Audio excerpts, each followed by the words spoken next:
The phone glowed on the kitchen counter, a single notification, slicing through the silence of our Capitol Hill apartment. Table for two.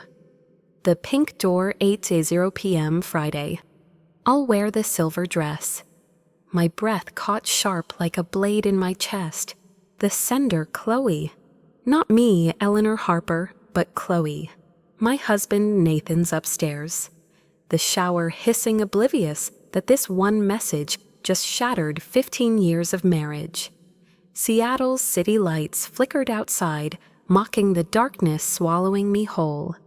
Who was Chloe? Why was Nathan planning a romantic night at the Pink Door, the place we swore we'd save for our 10th anniversary, only for him to cancel for a work trip? My fingers trembled, hovering over his phone. Trust was my anchor, but now it felt like a noose. I typed our wedding date, 4 digits that once meant forever. The screen unlocked, revealing a secret world texts photos, a life I wasn't part of. 8 months of whispers with Chloe Mitchell, a freelance journalist at his firm. My knees buckled. Nathan's voice echoed from the bathroom, casual, carefree. "Hey Ellie, you seen my gray tie?" My heart pounded, a war drum in my ears. I could scream, throw the phone, demand answers. But no, I set it down exactly as it was, my voice steady, cold. "Top drawer, Nathan. What would you do if the person you loved most was living a lie?" That night, as Nathan slept, I lay awake at the city's glow, my only witness. This wasn't just betrayal. It was a choice, deliberate, repeated. But I wasn't the woman who'd break down, beg, or forgive blindly. I was Eleanor Harper, and I'd make sure the truth burned brighter than Seattle's skyline. By Friday, the Pink Door would be more than a restaurant. It'd be the stage where Nathan's lies unraveled. And I'd be there not to watch him fall, but to rise. My name is Eleanor Harper, 39, a financial consultant who's spent years crunching numbers for a mid-sized firm in downtown Seattle. To the world, I'm the woman with a sharp mind, a steady hand, and a life that sparkles like the Puget Sound at dusk. My husband, Nathan Brooks, 42, is a real estate lawyer, the kind of man who commands a room with a smile and a handshake. We've been married 15 years, living in a sleek Capitol Hill apartment, with floor-to-ceiling windows that frame Seattle's skyline. Our life picture perfect. Summer trips to Hawaii, Sunday brunches at Pike Place, a shared calendar of charity galas and client dinners. Friends envied us, called us the couple who had it all. But perfection is a fragile thing, isn't it? Like glass, it gleams until you see the cracks. Lately, Nathan's been distant. Late nights at the office, clipped answers, a faint whiff of unfamiliar cologne on his jacket. I told myself it was stress, big cases, demanding clients. I'd catch him staring at his phone, thumb hovering, then locking it when I walked in. Just work, he'd say, eyes dodging mine. I believed him, or maybe I wanted to. Trust was my foundation, built on 15 years of vows, laughter, and promises made under a rainy Seattle sky. But that night, as the city hummed outside, trust crumbled. It was a Tuesday rain tapping the windows like a restless ghost. Nathan was in the shower, his phone left carelessly on the kitchen counter. A soft ping broke the silence. I wasn't the type to snoop, never had been. But something, call it instinct, pulled me to that glowing screen. The notification was simple, brutal. Table for two.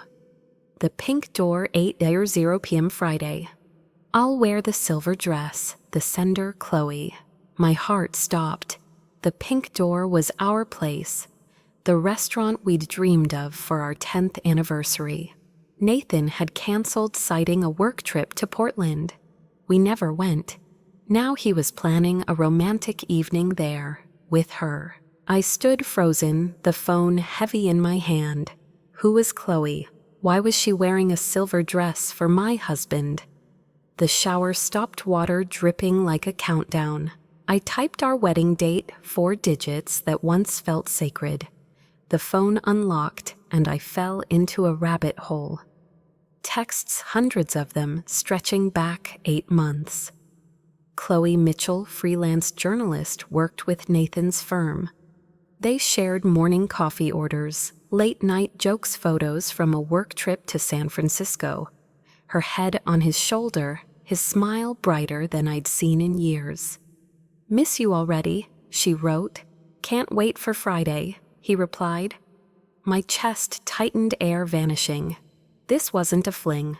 This was a life, a secret world Nathan built without me. "Ellie, you seen?" My gray tie, Nathan's voice jolted me casual, like he hadn't just torched our marriage. My hands shook, but I set the phone down exact as before. "Top drawer," I said. My voice flat as stranger's. He didn't notice. That night I lay beside him, his steady breathing, a cruel contrast to my racing heart. How many times had I excused his late nights, his locked phone? The cologne I didn't recognize. I wasn't just betrayed, I was erased. Morning came gray and heavy. Nathan kissed my cheek, oblivious murmuring about a client meeting. "Good luck," I said, the words ash in my mouth. The door clicked shut, and I sat at the kitchen table, coffee cold, staring at the city.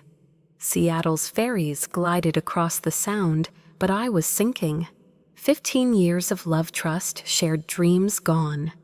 Yet in that hollow ache something sparked.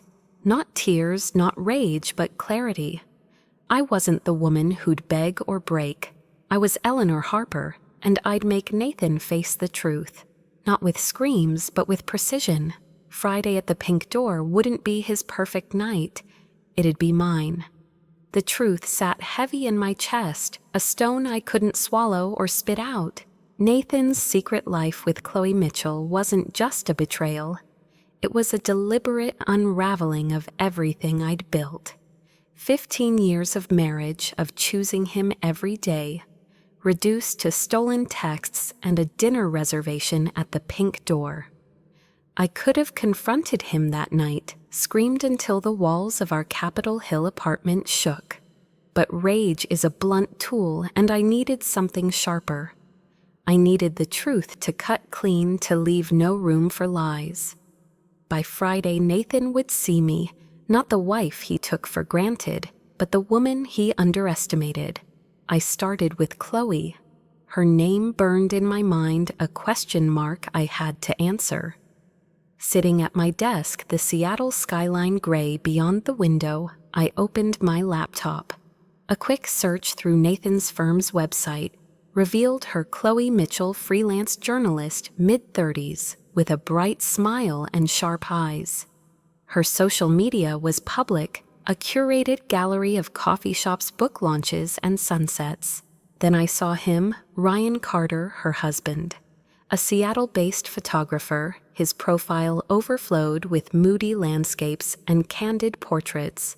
His bio mentioned a recent exhibit at a Belltown gallery.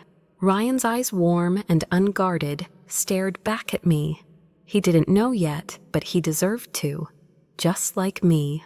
I crafted an email, my fingers steady, despite the storm in my chest. "Dear Mr. Carter, I'm Eleanor Harper, a financial consultant organizing a charity exhibit for Seattle's arts community. Your recent work caught our attention, and I'd love to discuss featuring your photography. Could we meet this Friday at the Pink Door, 8:00 p.m. to talk details?" Professional, polite, airtight. I hit send, my heart a drumbeat. 2 hours later, Ryan replied, "Ms. Harper, I'm honored. Friday at 8:00 works perfectly. Looking forward to it." I exhaled, a plan taking shape. Ryan would be my ally, not through anger, but through truth. But there was more to uncover. Nathan's phone was a Pandora's box, and I wasn't done opening it. The next morning, while he was at a client breakfast, I checked his banking app, our joint account, the one we'd built together. My stomach twisted. A $2,500 withdrawal labeled miscellaneous dated 2 weeks ago. Digging deeper, I found an email receipt buried in his inbox. A diamond necklace from a boutique in Pike Place, purchased for a special occasion. Not our anniversary, not my birthday. The necklace was for Chloe, paid for with our money. The betrayal wasn't just emotional, it was financial. Nathan wasn't just stealing my trust, he was stealing our future. I called Maya, my college friend turned divorce lawyer, her voice a lifeline through the phone. "Ellie, you sure about this?"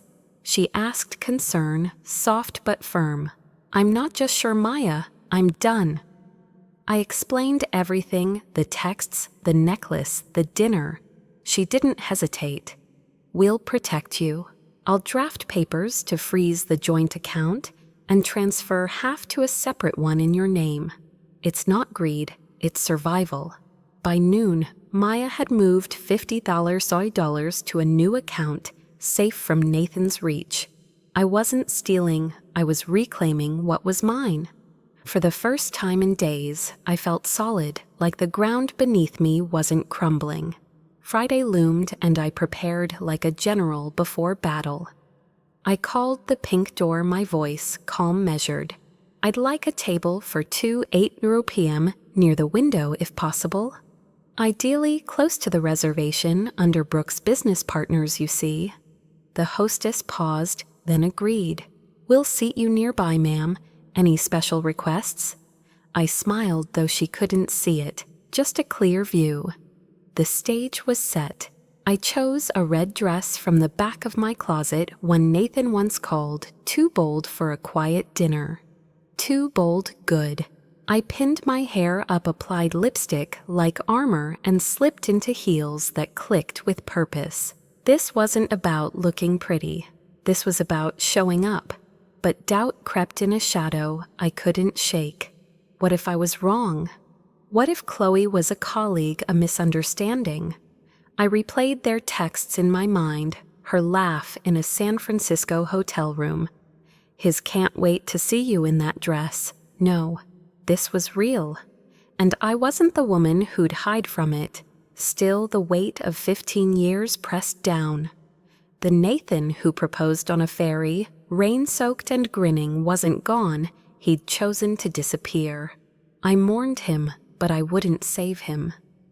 Thursday night, Nathan came home late, his tie loosened, eyes distracted. "Big case tomorrow," he muttered, pouring a whiskey. I nodded, stirring my tea. "Hope it goes well." He didn't catch the edge in my voice, didn't see the fire behind my eyes. I slept in the guest room, claiming a headache. Alone, I stared at the ceiling, Seattle's lights pulsing outside.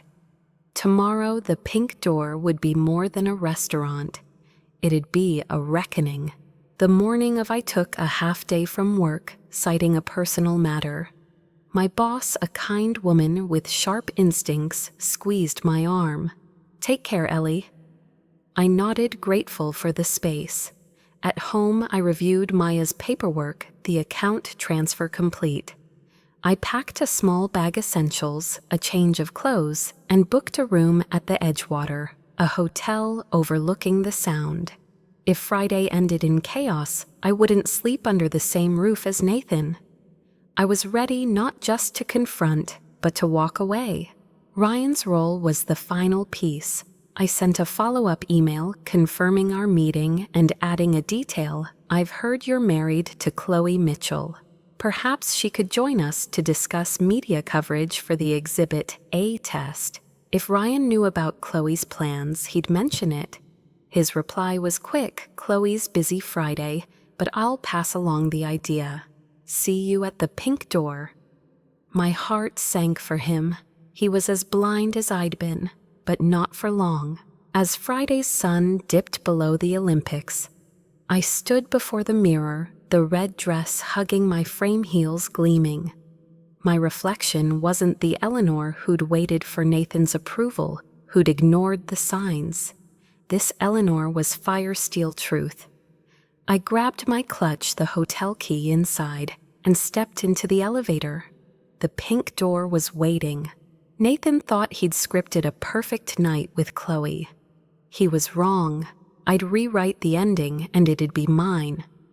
The pink door glowed like a jewel against Seattle's twilight, its pink neon sign casting a soft blush over Post Alley.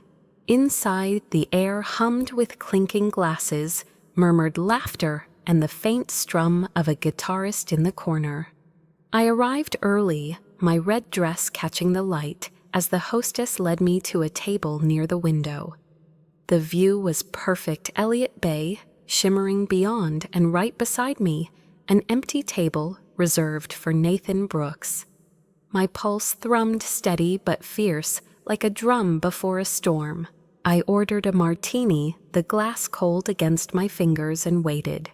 Every sip was a reminder this wasn't just dinner, this was war. Ryan Carter arrived at 8 sharp, his tall frame filling the doorway. He wore a dark blazer, his smile warm but tinged with the fatigue of a man who worked long hours. "Eleanor Harper?" he asked, extending a hand. I stood shaking it firmly. "Ryan, thank you for coming." His grip was steady, his eyes kind. We sat and I steered the conversation to his photography-safe neutral ground. "Your exhibit in Belltown was stunning," I said, meaning it. Those black and white shots of the sound, they felt alive. He lit up, talking about light and shadow, his passion a quiet fire. But my eyes kept drifting to the entrance. Any moment now, Nathan would walk through that door. And then he did. Nathan in the navy suit I'd picked for his last birthday. His hair slicked back, a confident stride. Beside him, Chloe Mitchell, radiant in a silver dress that caught every light in the room. They laughed, her hand brushing his arm, their ease a knife in my chest. The hostess led them to the table next to ours, just as I'd planned. Nathan pulled out Chloe's chair, his smile the one he used to save for me. My martini glass trembled, but I steadied it. Ryan, oblivious, was mid-sentence about a shoot in the Olympics. I nodded, my focus split every nerve on edge. Then it happened. Nathan's eyes flicked to the side, catching mine. His face froze, the wine glass in his hand, tilting, nearly spilling before he caught it. Chloe followed his gaze, her laughter dying as she saw me. Her eyes widened, darting to Ryan, who hadn't noticed yet. I held Nathan's stare, my expression calm, unyielding. He opened his mouth, but no words came. Good, let him squirm. I turned back to Ryan, my voice smooth. "Sorry, you were saying about the lighting." He continued, unaware of the earthquake unfolding. I waited, timing each move like a chess master. The waiter brought Nathan's table a bottle of Pinot Noir, pre-ordered no doubt for their special night. Chloe leaned in, whispering something, her earrings glinting. Nathan's hand grazed hers, and that was it, my breaking point. I reached into my clutch, pulling out the small velvet box I'd found in Nathan's briefcase, the diamond necklace paid for with our money. I stood, my heels clicking on the hardwood, and walked to their table. The restaurant's hum faded, every eye subtly turning. "Chloe," I said, my voice clear, steady. "I don't believe we've met. I'm Eleanor, Nathan's wife." Her face drained of color, her lips parting in a silent gasp. Nathan choked out, "Ellie, what are you?" I cut him off, setting the velvet box on the table with a soft thud. "You left this at home, Nathan." I figured Chloe might want it, since our account paid for it. The word "our" landed like a gavel. Chloe's hand flew to her mouth, her eyes darting to the box, then to Ryan, who'd finally looked up, confusion creasing his brow. I turned to Ryan, my tone gentle but firm.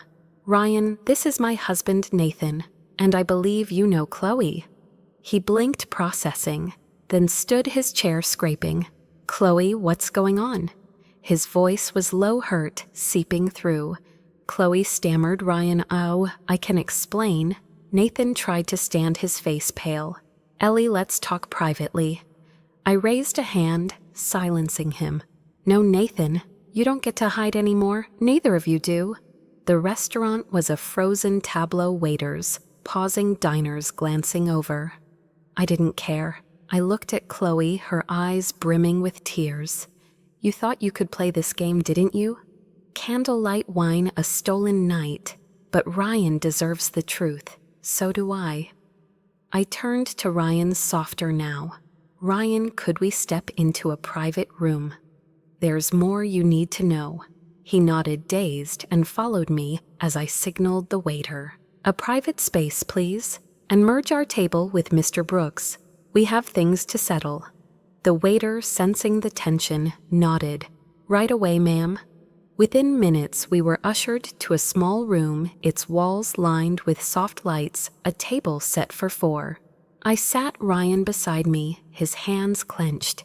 Nathan and Chloe followed, stiff like prisoners facing judgment. The door closed, muffling the restaurant's hum. Silence hung heavy, broken only by Chloe's shaky breath. Nathan spoke first, his voice trembling. Ellie, I don't know where to start.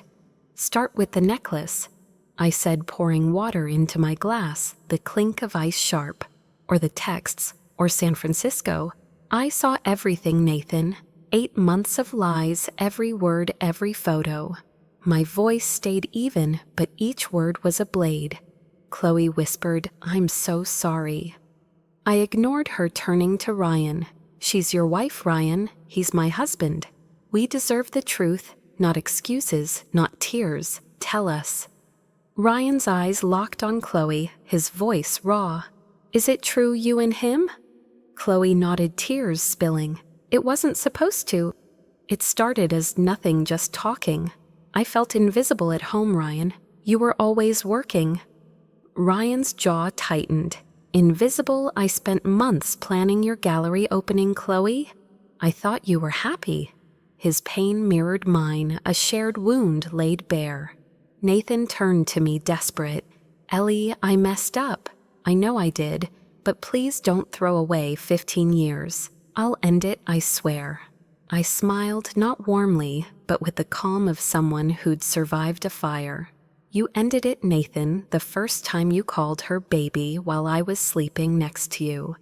You chose her over our vows. Now I choose me. His shoulders slumped, defeat in his eyes. Chloe sobbed. I never meant to hurt anyone. I looked at her, unflinching. You didn't just hurt me, Chloe. You hurt Ryan. You hurt yourself. Lies don't just break others, they break you. Ryan stood, his voice steady now. I'm done, Chloe. I can't live with this. He turned to me, gratitude in his eyes. Thank you, Eleanor, for showing me what I was too afraid to see. I pulled the hotel key from my clutch, placing it on the table. I'm staying at the Edgewater tonight, Nathan. By Monday, I want you out of the apartment. Don't make this harder than it already is. He reached for my hand, but I stepped back. Ellie, please. I shook my head. You lost the right to call me that. I turned to Ryan. I'm sorry you found out this way, but you're not alone. He nodded, a silent pact between us. I walked out, leaving Nathan and Chloe in the wreckage of their lies. The pink door's lights blurred as I stepped into the cool Seattle night, my heels echoing on the cobblestones. I didn't look back. The truth had burned everything down, but in its ashes I was free. The night air hit me as I left the pink door, sharp and clean, like a splash of cold water. Seattle's lights twinkled across Post Alley, indifferent to the chaos I'd just walked away from. My heels clicked on the cobblestones, each step a declaration. I wasn't running, I wasn't breaking. I was Eleanor Harper, and I was choosing myself. The Edgewater Hotel loomed ahead, its warm glow promising refuge. I clutched the key card in my hand, room 504, a sanctuary, where Nathan's lies couldn't follow. Inside, I locked the door, slipped off my heels, and stood by the window. Elliott Bay stretched dark and endless below, mirroring the quiet resolve settling in my chest. I didn't cry, not yet, but I felt the weight of 15 years lift, leaving me lighter, raw, and alive. Nathan's pleas echoed in my mind, his trembling voice, his empty promises. Ellie, don't throw away 15 years. Too late, Nathan. You threw it away with every text, every secret, every dollar spent on Chloe's necklace. I sat on the edge of the bed, the red dress pooling around me, and dialed Maya. It's done, I said, my voice steady. He knows, they both do. Maya exhaled, her lawyer's calm, giving way to friendship. You okay, Ellie? I paused, staring at the city's glow. Not yet, but I will be.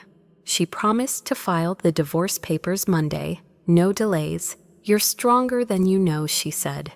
I hung up, wondering if strength was just surviving the moment you thought would break you. Morning came, gray and soft, Seattle wrapped in mist. I checked out of the Edgewater, my small bag slung over my shoulder. Our apartment waited in Capitol Hill, but it wasn't home anymore. I drove back, the radio off, the silence loud with my thoughts. Nathan was there, sitting on the couch, hair messy, eyes red. He stood as I entered, desperate. Ellie, we need to talk. I set my bag down, calm, deliberate. Talk then. His words spilled out a frantic script. I know I betrayed you. I'm an idiot, a coward. But I'll cut Chloe off, go to counseling, anything. Please don't leave. I looked at him, the man I'd loved since I was 24, and saw a stranger. You didn't just betray me, Nathan. You erased me. Every choice you made with her was a choice against us. He sank back, hands in his hair. I love you, Ellie. I shook my head, my voice steel. Love doesn't lie. I'm done protecting your mask. Be gone by Monday. I walked away, leaving him crumpled on the couch. The apartment felt hollow, its walls holding too many ghosts. I packed a suitcase, clothes, books, my grandmother's pearl earrings, and left for a new place. A small loft in Belltown I'd leased through Maya's contacts. The view was modest, no sweeping skyline, but it was mine. I hung a blank canvas on the wall, a promise to paint something new, something true. That first night alone with a glass of wine and the hum of the city, I cried. Not for Nathan, but for the Eleanor who'd waited too long to see her own worth. The tears were raw, messy, a release I'd earned. Ryan reached out the next day, a text as tentative as dawn. Coffee, I could use someone who gets it. We met at a cafe in Pike Place, the air sharp with roasted beans and sea salt. He looked tired, his usual warmth dimmed. Chloe's gone, he said, stirring his latte. Moved to Portland. Said she needed a fresh start. I nodded, sipping my cappuccino. And you, he sighed, eyes on the market's bustle. Filing for divorce. I can't unsee what she did. We sat in silence, two survivors of the same storm. Thanks, Eleanor, he said finally, for showing me the truth. It hurts, but it's better than living a lie. I smiled, small but real. We're not alone, Ryan. That's something. Weeks turned to months, and I rebuilt. The Belltown loft became home, filled with plants, soft rugs, and my first clumsy paintings, swirls of blue and gold, like the sound at sunrise. I joined a women's group, a circle of strangers who became sisters, sharing my story, Nathan, Chloe. The pink door felt like shedding skin. One woman, a chef with scars of her own, hugged me after. You didn't just survive, Eleanor. You thrived. Her words stuck a seed, taking root. Work became a refuge. I took on bigger clients, my confidence sharper, unapologetic. But the real change was quieter. I started a blog anonymous, at first pouring out my journey, betrayal, rage, healing. Words flowed raw and honest, and readers found me. Hundreds, then thousands left comments. You gave me courage to leave. I'm not alone.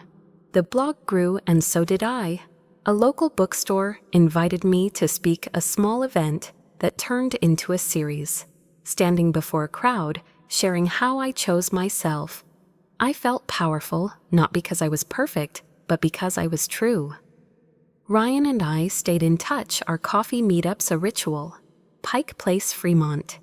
A rainy bench by the Sound, we talked about divorce dreams, the weight of starting over. He showed me his latest photos, stark images of broken piers and blooming moss. Beauty in the ruins, he called it. I nodded, understanding. One evening he asked, "You ever think about trying again?" "Not now, but someday." I looked at him, his eyes steady, patient. "Maybe," I said, "but only with someone who sees me, really sees me." He smiled, and I knew he did. A year later, I saw Nathan at a charity gala in Pioneer Square. He stood by a bar, thinner, grayer, his charm dulled. He approached, hesitant. "Eleanor, you look incredible." I nodded, my navy dress. Simple, my pearls catching the light. "I'm okay, Nathan." "You," he swallowed, eyes down. "Not great." Chloe left. The firm sidelined me. I lost everything. I waited, feeling no anger, only distance. "I'm sorry," he said, voice rough, "for all of it." I met his gaze. "I hope you find peace, but I already have." He stepped back, a ghost fading into the crowd. That night I stood on my loft's balcony, Seattle's lights a constellation below. My blog had become a book deal, my paintings lined a local cafe, and Ryan's number was saved as friend, maybe more. I wasn't the Eleanor who'd trusted blindly. I was the Eleanor who'd faced the truth, rebuilt from ash, and learned to love herself first. The city hummed and I hummed back. Whole, free, and unafraid, I stood on the edge of Puget Sound, the Seattle skyline, a mosaic of light against the dusk. The water lapped gently, whispering secrets to the night. In my hand was a small canvas, my latest painting, a self-portrait, all bold blues and fearless golds. Not perfect, but mine. The breeze carried the scent of salt and freedom, and for the first time in years, I felt whole. Ryan Carter stood beside me, his presence quiet, steady. Like the ferries gliding across the bay, he didn't speak, just held my hand, his touch a promise without pressure. No grand vows, no scripted future, just two people who'd walked through fire and found each other on the other side. I looked at the stars brighter than I'd ever noticed and smiled. Betrayal hadn't broken me, it had set me free. A year ago, I was Eleanor Harper, the wife who trusted too much, who ignored the cracks in a 15-year marriage. Nathan's lies, his secret life with Chloe Mitchell, could have been the end of me. That night at the pink door, when I laid the truth bare, I thought I'd lose everything. But instead I found something better, myself. Leaving Nathan wasn't just walking away from a man. It was walking toward a life where I mattered, where my heart wasn't a bargaining chip. The divorce was final. 6 months ago, the papers signed in a quiet office, no tears, just relief. Nathan moved to Tacoma, a shadow of the man he'd been. I didn't hate him. I didn't need to. He'd lost me, and that was punishment enough. My Belltown loft is home now, alive with color paint-splattered easels. Ivy trailing over bookshelves, a coffee mug Ryan left behind. My blog turned into a book, Choosing Me, a raw account of betrayal and rebirth that's touched thousands. I speak at events not as a victim, but as a woman who learned to stand tall. Ryan's there sometimes, clapping from the back, his smile saying more than words. We're not rushing love. If it comes, we'll be slow, honest, built on trust. For now we're friends, survivors, maybe something more. He shows me his photos. I show him my paintings. We laugh, we heal, we live. Seattle taught me this pain isn't the end. It's a pause, a comma, not a period. Betrayal stings, but it's also a map pointing you to the strength you didn't know you had. I chose myself not out of anger, but out of love for the woman I am, the woman I'm becoming. My heart's open, not to Nathan's ghost, but to a future I get to write. Every brush stroke, every word, every step by the sound is mine to claim. Here's what I've learned, what I hope you'll carry with you. First, trust your gut. That quiet voice, the one whispering something's wrong. Listen, it's your truth speaking. Second, put yourself first. Your worth isn't tied to someone else's choices. If they don't respect you, walk away. You're worth more than their lies. Third, lean on others. Friends like Maya, strangers like my women's group, they're the net that catches you when you fall. Fourth, forgive but don't forget. Forgiveness isn't for them, it's for you to let go and move on. Fifth, find your spark. Paint, write, dance. Do something that's yours alone. It's how you rediscover joy. What do you think? Was I right to choose myself to rebuild from the ashes of Nathan's betrayal? Or should I have fought for a marriage that was already gone? Share your story below. Your voice matters. And if this moved, you follow along for more stories of courage, truth, and new beginnings. The path isn't easy, but it's yours. Take it. You're stronger than you know.